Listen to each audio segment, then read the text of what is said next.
ML Nation, this is Simon Chan, and I am fired up to bring our special guest today, Alan Foo. Hey, Alan, are you ready to make it happen? Oh man, Simon, I'm so ready to make it happen. Super excited for our session today. Alan Foo is a millennial entrepreneur and leader from Sydney, Australia. He graduated with a degree in nutrition and metabolism from Sydney University and was a personal trainer and nutritionist before he got into network marketing. Alan is a second-generation network marketer, and he's been able to use traditional methods combined with building online to create a unique hybrid model. He's a six-figure earner and has a team of over 75,000 customers and reps. So, Alan, welcome to ML Nation. I've given everyone a brief background, but please take back to your journey. As you know, your parents were network marketers. How did you go from being a nutritionist and trainer to decide to do network marketing as well? Well, thank you so much for the introduction, Simon. It's been great to be able to join you today. I'm really grateful to be on the show. Well, when I first started in network marketing, it's really interesting. I mean, looking at my parents' journey coming back, they started network marketing in 2003, primarily as customers. They got into the business as customers so that they could get products from me. It was really interesting to see that whole journey. I mean, when they first got introduced to network marketing, I had no idea what they were doing. They were trying to feed me like products, and I was like, what's going on? I was only 8 years old at the stage, and I was watching that journey. And I guess really my journey began when they became customers, because I saw that they got the products, they went to trainings, they started learning, do a lot of mindset stuff, and I was only 8. So we had traditional businesses during that stage. My parents had shoe shops. And growing up, I was watching my parents struggle in traditional business. And not just that, they were trying to teach me principles about money and business, which I didn't listen to. And so I was watching my parents go through not just the struggles of traditional business, but now building a network marketing business for themselves. And so it's really, really exciting watching that journey. So I grew up. Life was normal for me. I had no idea about business, no idea about success, no idea about money and all of that sort of stuff. My parents got me a really interesting book at 12 years old. I was waiting for a Harry Potter book, but at 12, they got me a book called Rich Dad Poor Dad. And so that was a really, really interesting experience to read that book. And I remember after reading that book, I told myself, I was like, I have to start a business. And I didn't know what business to start. My parents had been doing traditional business and network marketing business right in my own backyard or right in my own household. And then growing up, going through the whole entire high school journey and then going through university, I studied. I did what every Asian parents wants their Asian kids to do, right? Go to school, get good grades, study, do the whole shebang, right? I'm sure we've gone through that pathway before. And I did that. So I went to university, and during university, I felt really unfulfilled studying. I was like, why am I here studying my degree? What's going on? Like, is this really how I'm going to impact and help people around the world? And I was like, it really wasn't going to give me what I wanted in life. I wanted freedom. I wanted the ability to impact many. I wanted the ability to, be able to provide a lot of value back into the marketplace. But I was looking at my degree and I was looking at what I was studying, and I was like, hold on, this isn't going to work out. And so at that stage, I realized that I had to go do something bigger and better. And I was looking for different businesses. I really wanted to start up a gym, and because I was a trainer, right? I wanted to start up a gym, but I was like looking at how much a gym costs to start up, and it was like $600,000, including equipment and rent and lease and all of that. And I was like, okay, probably not. I'm 19. I don't have 600K. I can't start this gym. So what else can I do? And I was like, I have less than $5,000 in my bank account. And my parents at that stage had seen some success in network marketing. And I was like, hold on a minute. You guys are doing this network marketing thing. You guys are traveling around the world all the time now. You guys are doing all of this cool stuff. You're visiting grandparents in China whenever you want to. What are you doing? Like, what is this network marketing thing? Like, do you want to give me a better look? And so I decided to take another look at network marketing. And that's kind of where my journey really began. And I thought that was really interesting, that I was searching everywhere for the best business for myself to do, but it was just in my own backyard, or really in my own household. And so that's when I took a second look, or a serious look at the business, and decided to give it a crack. Hey, so I have a couple questions. You're born in Australia? Born and raised here in Born in Sydney. Australia. So, but where your parents are from China? My parents are from China, so they came to Sydney in the late 80s / early 90s. Originally from where? What part of China? So my mom's from Changsha in Hunan, China, and my dad's from Shanghai. Got it. But you speak fluent Chinese. So I speak fluent Chinese, Right. yeah. So what type of, you say your parents had shops, what type of businesses did they have before network marketing? So they had traditional brick and mortar businesses. So that's what they had before network marketing, and they had three of them all across Sydney. And then so they were selling things from mainly predominantly shoes. They had like shirts as well and some toys.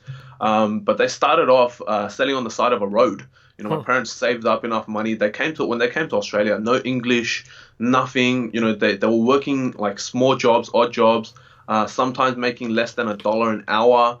My mum was working in sweatshops. My dad was working in bakeries in the morning, and then at night he'd go and clean floors. And so they were working very small jobs. So they saved up a lot of money. They wanted to chase the dream of, being business owners and sending me off to a good school. And so they started their own business. And their first business here in Australia was they bought a third hand, not even a second hand, but a third hand van, which was pretty much beat up. And they bought like their first batch of inventory. They bought like shirts, toys, shoes, and all little accessories. And so what they did was every weekend they'll drive. There's this marketplace on the side of a road, and then they would bring out not even a table, two planks of wood, and like some A stands, and they stack the wood on top of the A stands. And then what they would do is they'll just pile all this stuff on the table and try to sell products with limited English. And so that was kind of like I remember I have a photo that I share in a lot of my sort of talks. It's a photo of me. I was 2 months old, literally 2 months old, and I'm sitting on top of a pile of shoes on this roadside store with them. And so that's the sort of businesses that they got started up in, was traditional retail business. Wow. So you said they bought a third hand, what, band? A car? What's a band? Oh, you guys don't know what vans are? Or maybe, yeah, we use a different term. So vans, I don't know how you guys would describe it. Maybe as a truck in the US, but a van is kind of like a van. long car. A van. I got it. I got it. Okay. Van. Wow. So they're literally selling things out of a van. I mean, I love the stories because, I think, I'm born and raised in the U.S. as well. Sometimes we have it so easy. We're spoiled. We don't realize, my parents are immigrants do like the hustle. Right. And I know we're going to talk about your team, the Hustle Nation, and what it really takes to be successful. So you see your parents go all through all this. And why did you look at starting a gym and all this, not network marketing the first time? That's a really interesting question. Like I think honestly, I was just I don't know if I was jaded or something like that, but I was like looking at different business ideas, and I just thought it would be cool to have something physical. You know what it's like when a lot of people, they think of business, they think physical. And so for me as well, I had that first perspective was going, you know what? I can do something physical. I love the training side of things. I love weights. I love helping people in sports. I was a soccer coach for about 3 years in high school. I coached cricket as well, and I was an athletics coach too. So I loved coaching the sports side of things. And that's sort of how I got by through high school. Those were my part-time jobs. And so I was like, it would be so cool to own a gym. And then it was kind of like this fantasy of if I could open up a gym, I'd be this really young 19-year-old gym owner. I'd be able to train in my own gym. And so I just kind of had that fantasy of being able to have a physical business. But I didn't realize what the costs behind a traditional business were until I started actually going on Google and going, how much does it cost to start up a gym? How much is gym equipment? How much is, wages, average salaries I have to pay to personal trainers? How much is admin stuff? I started to Google all of that sort of stuff, and I was like, okay, probably not then with the sort of savings that I have. And so that was kind of where I started. I just thought it would be really cool. That's why. I think deep down sometimes we just don't want to do what our parents do. That's also true. That's also true. You're not wrong there. I was like, oh, that's a mum and dad's thing, right? Network marketing is for mum and dads. Because every time I'd go to their meetings, it'd be like, oh, it's all older people. It's like there's no young people in the rooms. Like there's no one that's my age, so this isn't for me. So that's kind of why I like discounted that very early on. So once you decided to do it, you said, how old were you? 19 at the time when you 19. started? So I was almost 18 and a half, turning 19. That's when I decided to jump into network marketing. And how did it go with your first couple of weeks? Very bad. I mean, it wasn't the best experience for me. When I was 18, 19, I was jumping in. I was very naive.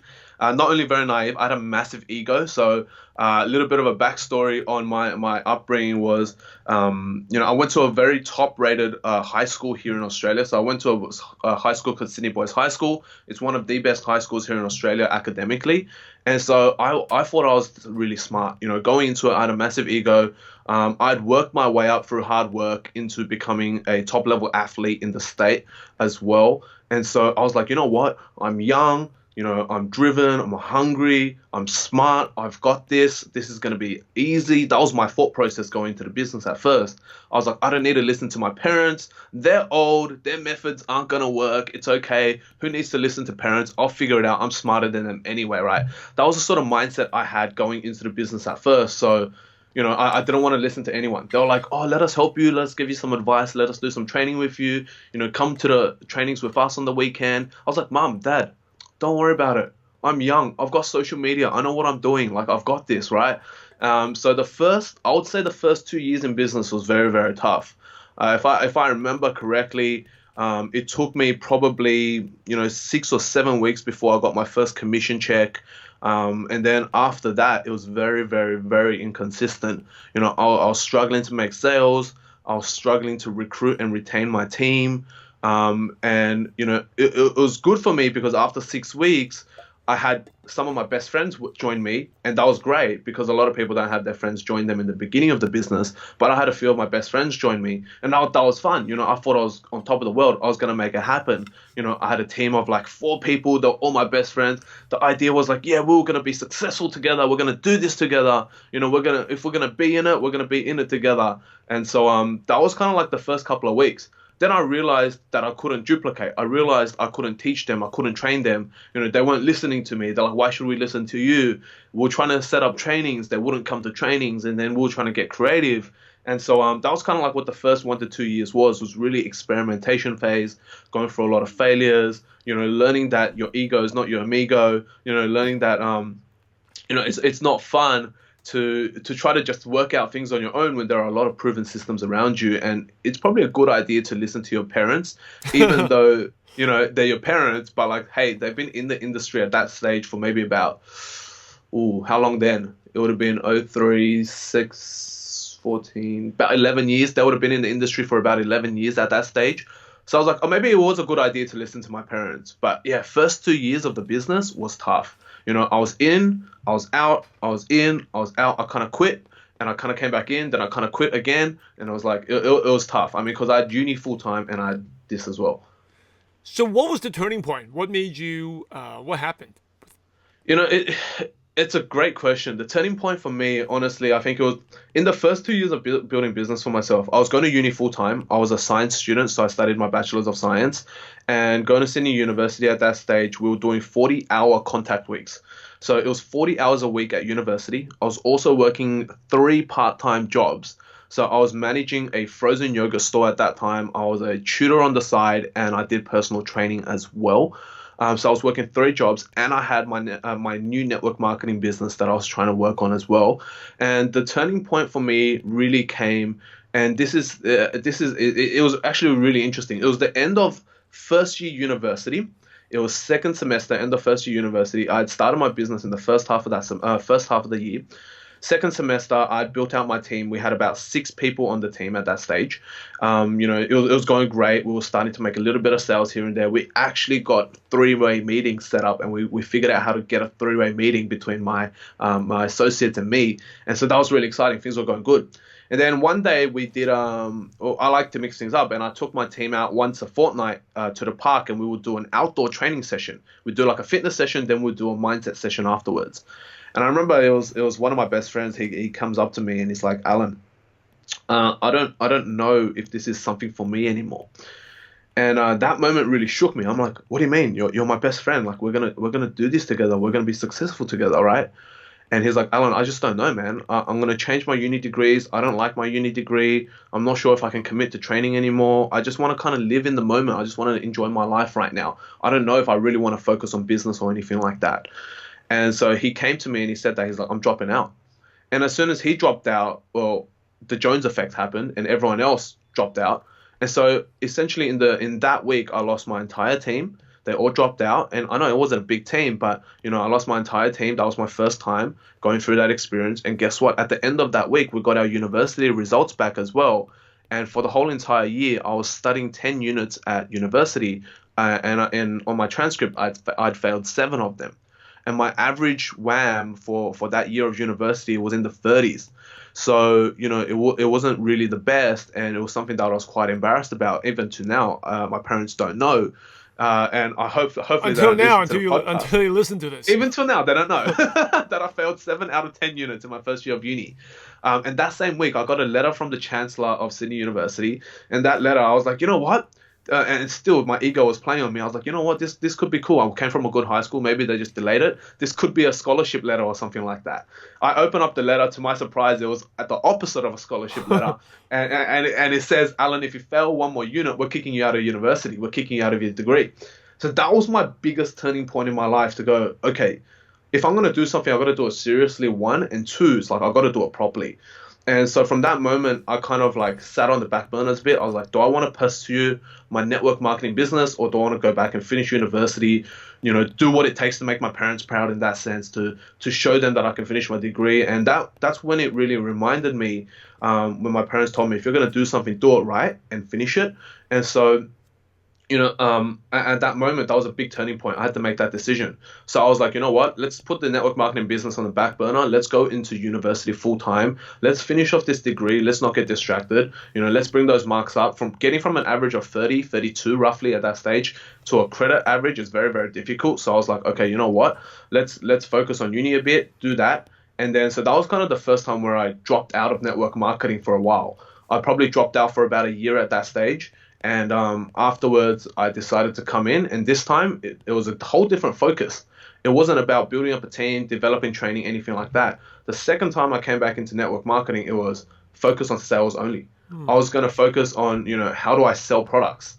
That was a key thing for me, was if I were to do this again and come back in. So I came back in around third year of university, and I was like, okay, I'm not going to focus on the recruiting side. I'm not going to focus on the training side or anything like that. I'm focusing just on myself. How do I get more retail customers? How do I get more customers in my business? And because that was something I can do, part-time or in my spare time without it impacting my university degree too much. And so that was like a major, major transformational moment for me, was, okay, if I'm going to do this, I'm going to do it seriously, come up with a system, come up with a way to actually sell and go and do that, go through and do it without it impacting too much on my current lifestyle, which was 40 hours of uni a week. And so that was one of my biggest turning moments, Simon. That's really awesome to share that. It's very interesting. So the first time you just focused on recruiting and team building, and then you also had all these other things going on. You did none of them well, and then you actually focused. And the second time you focused on customers. Yeah. Right. So second time focus on customers. Let me ask you. So when you dropped out of network marketing, just focus on your uni, why did you go back to network marketing? That's a fantastic question. Again, I like to reflect. I like to think I'm a little bit, self-aware, right? I love to always reflect and analyze on my actions and what I'm doing, and I always do that throughout my life and throughout my weeks as well. That's one of my habits as well, is to always reflect and analyze and adapt and change. And so for me, when I was looking at it the second time around, I was really thinking to myself, hold on. At that stage, again, my parents had just gone up another good rank. So they've gone up another leadership rank. And I was looking at their lifestyle eventually get better and better and better. And I was starting to think to myself, okay, what would really happen? I started to give myself all these scenarios. I was like, what would really happen if I were to graduate from uni? I didn't go back and pursue network marketing. What would actually happen? And so I started to think, and I started to do research, and I was starting to Google what my degree was going to get me at the end of it. And so I was Googling, what is the average salary of a nutritionist? What is the average salary of a dietitian? And at that stage, I was going to consider doing a master's degree. And so I was looking at it again, and the average salary of a nutritionist here in Sydney, Australia is $51,000 a year. And I was like, hold on a second, $51,000 a year, how can I get by on that sort of income? Living here in Sydney is pretty expensive. And our property prices for an apartment, right, like a one-bedroom apartment, is almost in the $700,000 mark. And so I was like, I can't afford that if I got a $51,000 salary. What happens if I get a family in the future? What happens if I want to move into a big property with my parents or something like that? I'm not going to be able to afford a lifestyle. And so I was thinking 51K, that's not a lot. And then I was looking at, okay, what happens if I were to study my master's? What was the average salary of a dietitian in Sydney? And that number went up to a massive 58,000. And I was like, hold on a second. If I'd studied a master's, spent another $80,000 here at university, on top of the 40 I already have in debt, then my student loan debt would be $120,000, and I'd come out with a $58,000 a year salary. I was like, okay, one, can I impact even my own life and live a good lifestyle, let alone support my family, let alone support the community. I was like, hold on a second. If I was a nutritionist or a dietitian, I can maybe serve at max 8 to 12 clients a day based on my time. And I'd still be stuck in my clinic trading my time for money. I didn't want to do that. And I was starting to see like all of these kids on Instagram living the laptop lifestyle now. They had all been building money off their laptops and their mobiles and all that sort of stuff. And I was saying, hold on, how can I get that lifestyle? And the only way I knew was network marketing. Because at that stage, my parents had gotten rid of all of their shops. They cleaned up most of the debt that they were in since the 2008 GFC. We lost a lot of money during the GFC because of we're retail businesses, so we shut down all of them. We didn't end up selling them because no one wants to buy a down business in a down economy. And so what ended up happening was during 08, 09, we shut down most of our shops. So we shut down at least 2 of the shops straight away. And that left our house. We had a brand new house at that stage, all filled up to the brim with stock. And we spent a few years going to markets, just trying to flog the stock off for cheap. And ultimately, I remember my parents found someone to take on the extra stock for 10 cents on the dollar. So we lost a lot of money during that time for traditional retail. And so at that stage, they had just dug themselves out of the hole using network marketing, and they were starting to see some successes now coming in. It's not easy cleaning a big debt like that, but they had started to finally start to see a little bit of positive cash flow come in after wiping off all that debt. And I was like, hold on, the only way I know right now that is physically possible for me to achieve that sort of laptop lifestyle and achieve that freedom that a lot of businesses don't bring is through network marketing. So I was like, okay, how do I revisit this situation? And if this is one of the best platforms for me to become successful on, how do I get good at it? Because I wasn't good the first time. So the second time was how do I actually make this work out for me? So that was kind of the mindset I came into the business the second time, and reevaluating the whole situation. So how did you get good? It's a good question again. Getting good at the business, I think, comes down to a few things. I think it comes down to trial and error, actually starting. Listening to mentors is a very good one, and actually doing what the mentors tell you to do, right? And so when I got back into the business, I made a commitment to myself: is any training that I had access to, I would go to.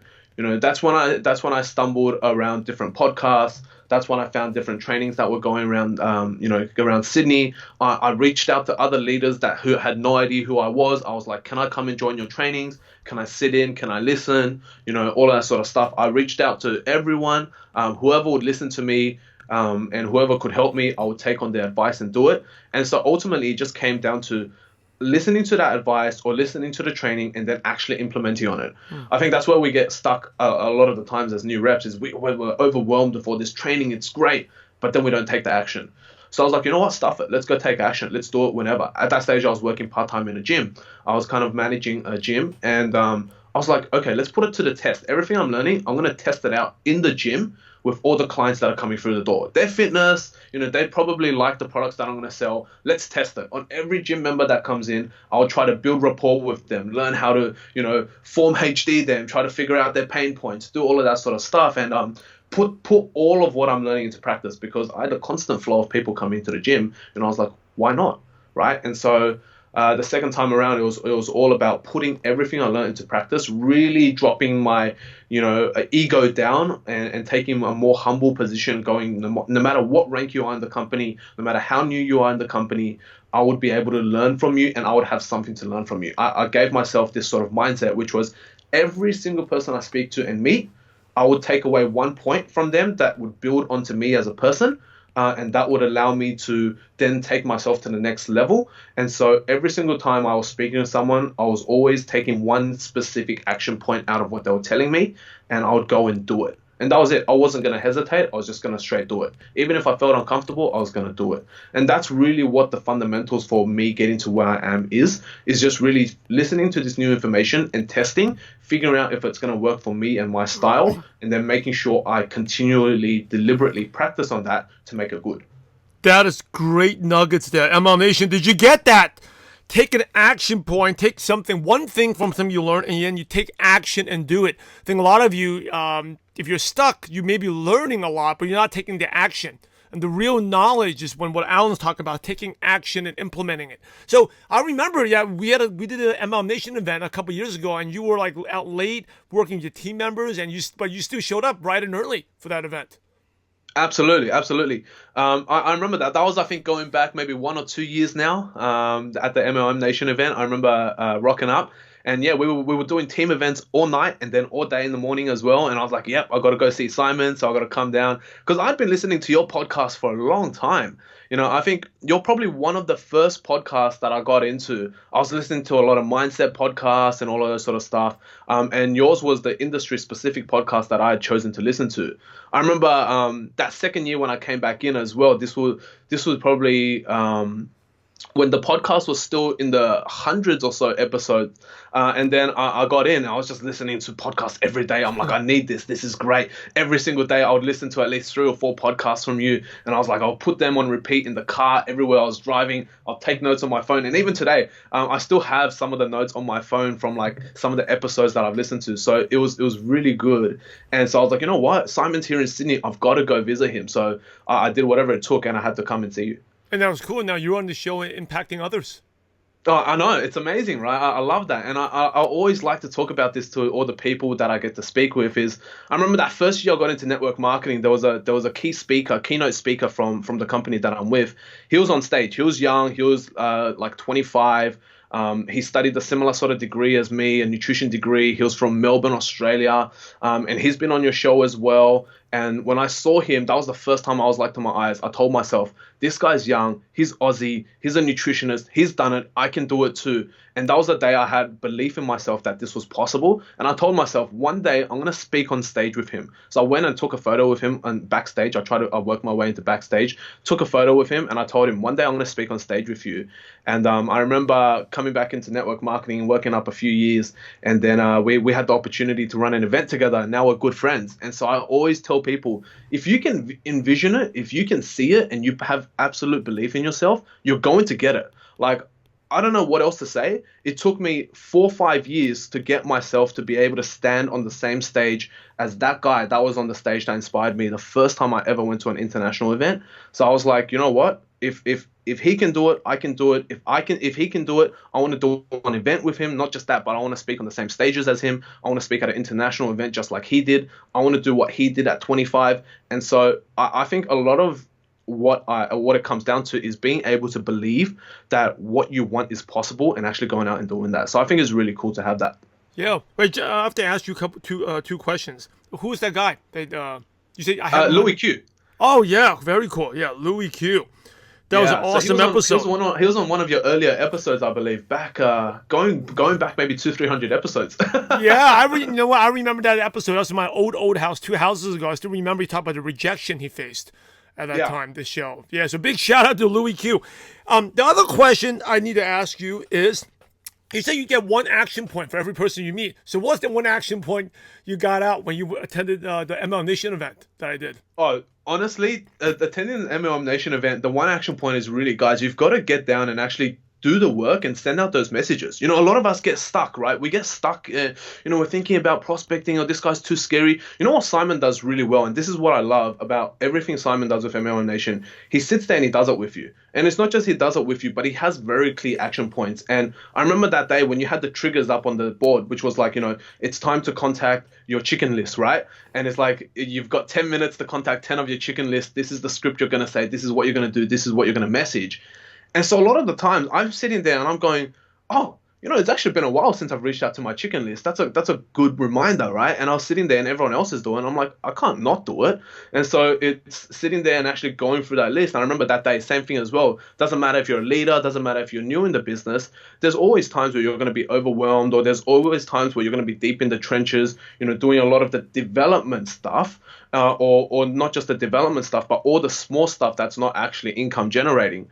And so a lot of times we get, as leaders as well, we have a lot on our plates. We have a lot of teams to look after. We have a lot of systems to develop, all of that. And sometimes we don't focus on our own IPAs as much, right? And so being able to go to your event, Simon, I remember just sitting there and going, hey, this is a big refreshment for me. Like, it's really cool to be able to have someone that's that's mentoring you, and not just that, but holding you accountable. And it doesn't matter if you're a leader or a beginner in this business. It's just really good to have someone there to give you a specific action task that you can just follow, and it's so simple to follow. And I thought that was brilliant, and there was a lot of leaders there too, and it's just a really good reminder that your income comes through action, not just through the training, not just through the development. It actually comes through the IPAs that you put out. It actually comes through messaging people. It actually comes through reaching out to people. And I thought that was really fun. And so that was the action point that I took from you from that day. It was really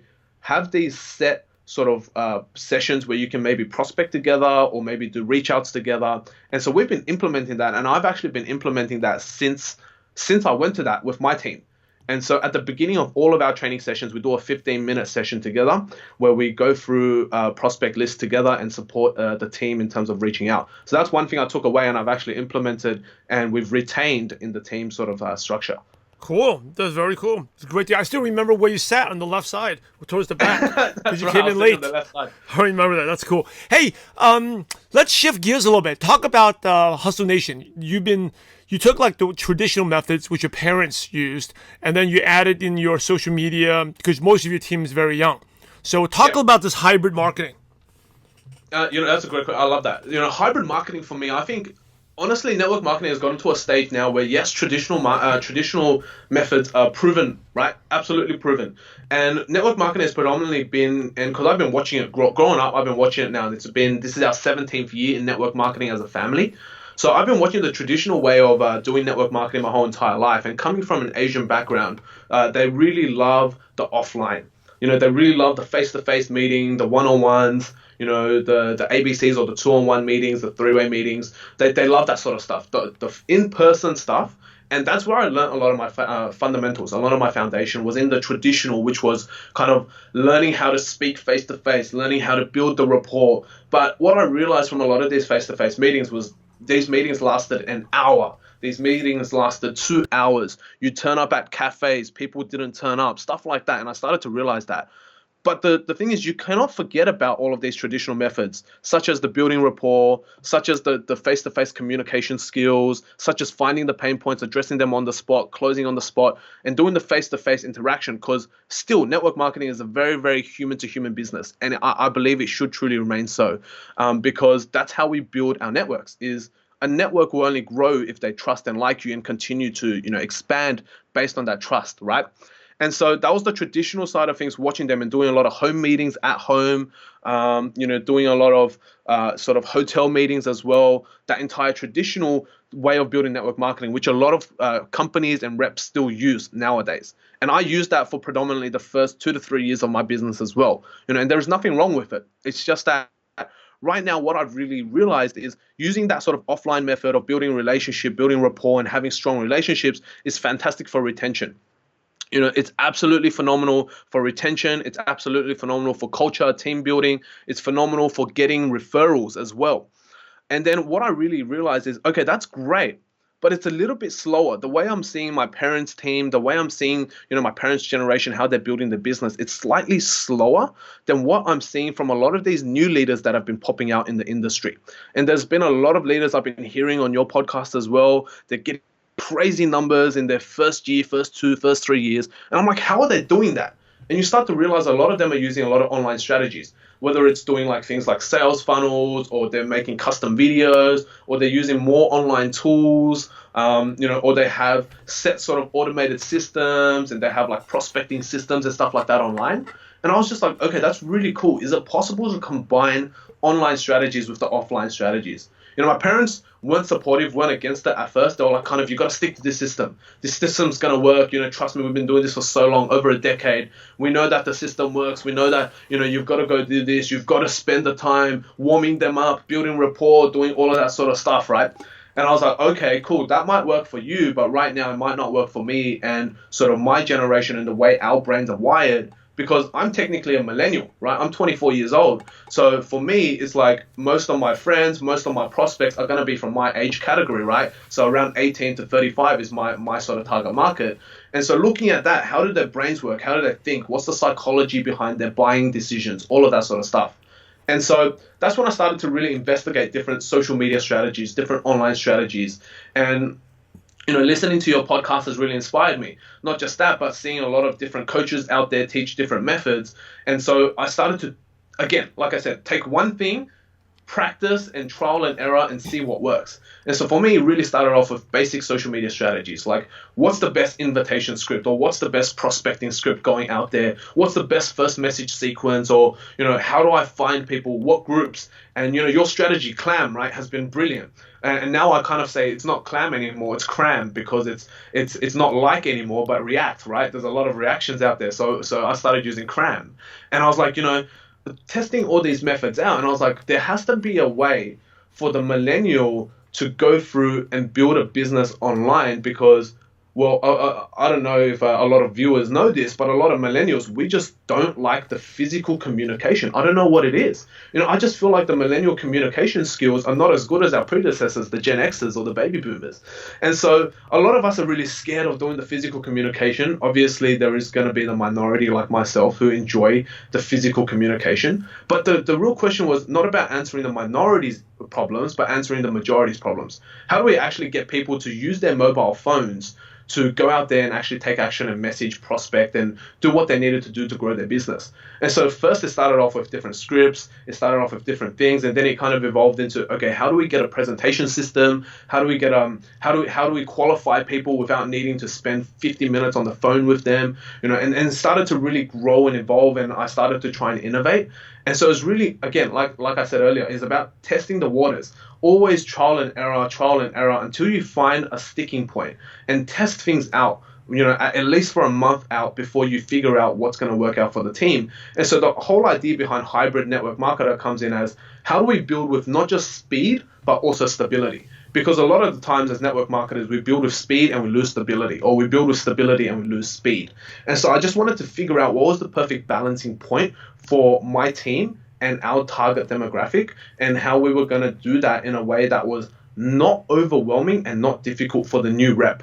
And so that was kind of the whole basis behind the Hustle Nation model, was I could kind of see that a lot of teams out there came into the business but had no idea what the step-by-step process of building a business is. A lot of people need hand-holding. And that's why you're brilliant, Simon, because you teach step-by-step principles and you teach step-by-step actions. And I need to thank you a lot, because I draw a lot of inspiration from what you do, and that goes to show me what works. Because I know if Simon's doing it, Simon's done it well, how can I do it as well for my team or for my people in a way that can kind of make it nice and simple for them? Really, in the back of my mind, it's all about, how do I make it easy enough for a new rep to get started and get started properly, where they don't need to worry about overthinking things. They just need to follow the set guidelines or the set action steps and take them one step at a time. And that was the whole idea behind the hybrid network marketer, to create the next generation of professionals in the industry that are actually equipped with real business skills, that can do business in and out of network marketing, and at the same time to be able to go out there and do the business without all this complicated stuff. That's what I wanted to create. Well, thank you for sharing that. Hey, how important is consistency to success? It's probably the most important thing, honestly, because you see it all the time. And I've seen it now, being in the industry from 19, I'm 24, so this would be going on to my 5th year, going on to 6th year in business. And not just even that, but seeing my parents' businesses and seeing the reps that come in and out, right? And it's really, the word consistency is super important. I know this because coming through, growing up now 19 to 24, 5 years in business, I see a lot of people come in and out. And it's been waves in and out all the time, and it's all these waves. But the people that actually build a long-term stable income in network marketing are the people that I see are the most consistent action takers. They're the ones that are every single day, they've got their DMO, they go through their DMO. Their DMO is a do or die thing. If they don't do it, they don't go to sleep. If they don't do it, they don't feel comfortable with themselves. They're guilty, right? The consistency is probably the most important thing in a business, and a business like network marketing craves consistency. Whether that's training consistency, because for me, I've recognized a few patterns. Is the people that are consistent in training are the people that are consistently also taking action and also producing results. The people that come into training for a few weeks and drop out for a few weeks, I know that they're rocky, and the people that don't come to training at all, I know that they don't last long. And it's not like I'm trying to categorize people in whatever position, but it's more like saying these are some of the patterns that I've seen over the last couple of years. And so the people that are consistent actually are really good, because it goes for leaders like us. Well, obviously we have limited time in the day as well. And I'm sure for you and me as well, that's our biggest sort of bottleneck, is the time that we have in a day. If we had 50-hour days, great, that would be amazing, right? But we don't. And so how do we choose the right leaders and the potential leaders to work with, is seeing how consistent they put into action. So not only is it good for a new rep or a leader, but for a new rep, if you take consistent action, it shows your leader that you're serious. For a leader to take consistent action, it shows that you're leading from the front and you're leading by example. And so for both sides of things, consistency is key. You have to be consistent in your business. I love that. Hey, thank you so much for your time, Alan. You've been amazing. As we go towards the end of the show, just want a couple quick questions to prick your brain, and these can be quick one-liners. Yep. First one is, what is one of your favorite success quotes that motivates you? I love that. So I have one that's been on my computer monitor for the last decade. And it goes, your future is created by what you do today, not tomorrow. And I think that's a quote from Robert Kiyosaki. I'm not too sure. But your future is created by what you do today, not tomorrow. And it's a constant reminder for me that I shouldn't wait to take action. If I have an opportunity, if I have some sort of inspired moment, I don't want to be able to write it down and take action on it later. I want to be able to do it now. It's a constant reminder for me to take action right now. And so, yeah, your future is created by what you do today, not tomorrow. What is one habit that's helped you become successful?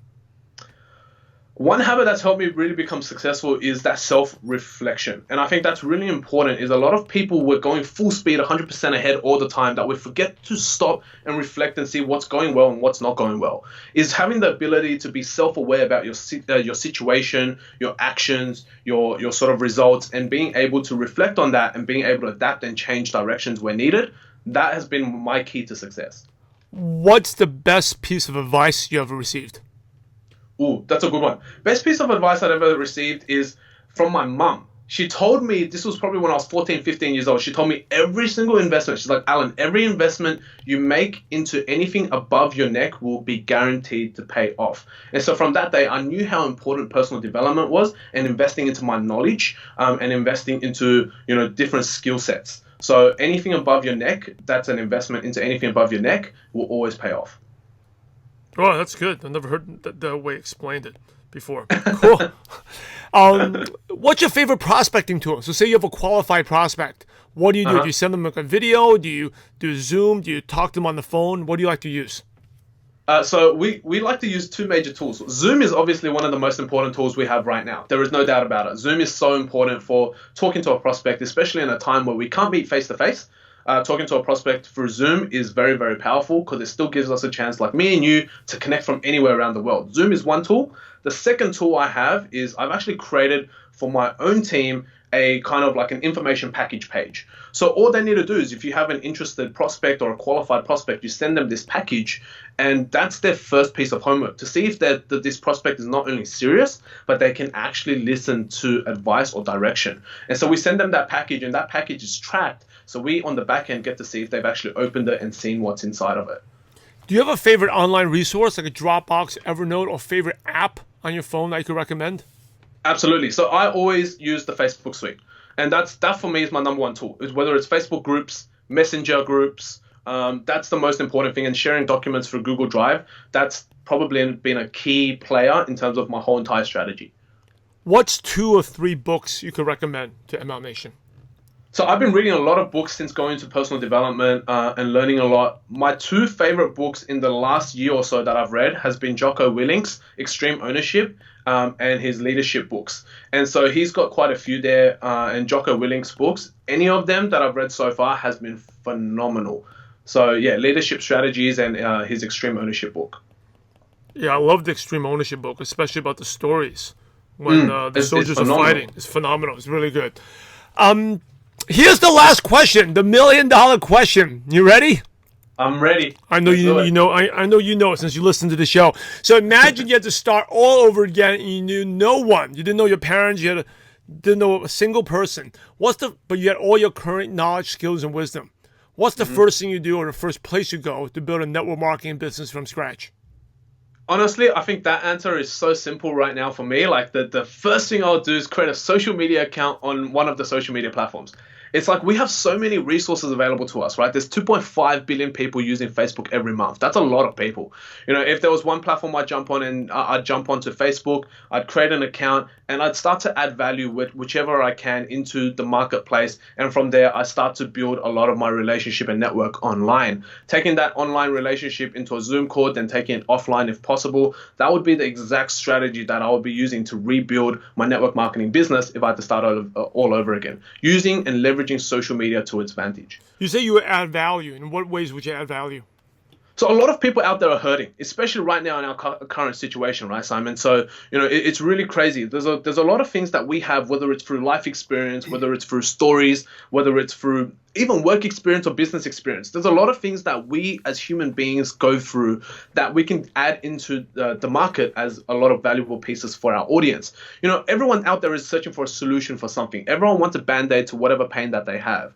And if you can be a person that's able to deliver any sort of solution, whether it's just a simple solution as, even drink more water a day and why you need to drink more water a day. I'm just giving a really basic one. But like giving some sort of value to your audience allows them to see you as a person that kind of knows what they're talking about. And people like to follow people that know what they're doing and talking about, right? And so it's really good to be able to go out there and just give, and continuously give as much as possible whilst reaching out to people to share what you have. Because honestly, to build up any business, right, it's all about getting people to see and understand what you have to sell. And so I think that's the most important thing for me, is being able to use the social media platform to connect with the billions of people around the world and just to be able to deliver what I have on offer to those people. Thank you so much. As we wrap up, Alan, any last words or advice? And then what's the best way our listeners can connect with you? Amazing. So I think, guys, the most important advice that I would like to give to anyone out there is, if you've been hesitant about anything in life, really just start, right? Like, it's always better to figure it out quickly than to wait and then for things to pass you. Always just start. You always have the ability to adapt and change and pivot if you need to. And so don't be afraid to just put into action, start, even if you suck at it at first. Like me, I was really bad at a lot of things, but just get started. Once you get started, you can then go on, reflect, change, adapt, do what you need to do, but start and listen to someone who's been before you that can help you and guide you, someone like Simon. And also, off the back of that, just learn and grow from the process, because that's what it's all about. Expect the failures, learn from them, and then go on and move on to become your best self. Now, if you want to connect with me, it's super simple. On Instagram, my tag is @_Alan Foo, so ALLENFU. And if you guys want to connect with me on all the other social media platforms, you can just go to my website, which is thealanfoo.com. So if you go to that website, you'll be able to connect with me on all sorts of different platforms. Hey, ML Nation, you're the average of the 5 people you spend the most time with. And today you've been hanging out with Alan Foo. So keep up the momentum and go to mlnation.com and go to the podcast tab and click on the show notes, and all the nuggets of wisdom that Alan shared will be right there. In order to be successful in life and business and network marketing, you must help others. So Alan, thanks again for sharing your valuable time with ML Nation. We're grateful to you, and we appreciate you for having a positive impact on millions of distributors worldwide. Thank you so much again, Alan, and God bless you. Thanks, Simon.